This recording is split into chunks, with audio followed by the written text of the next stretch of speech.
News के साथ मैं हूं मरियम सफदर।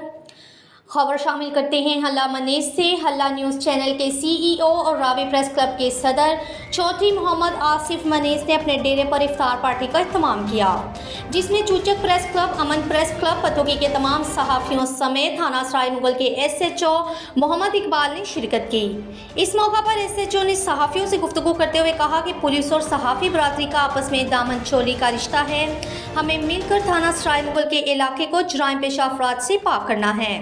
मंशियात फरोशों के खिलाफ हम क्रैकडाउन शुरू कर रहे हैं। इसमें आवाम हमारा साथ दे तो जल्द इनका खात्मा हो सकता है।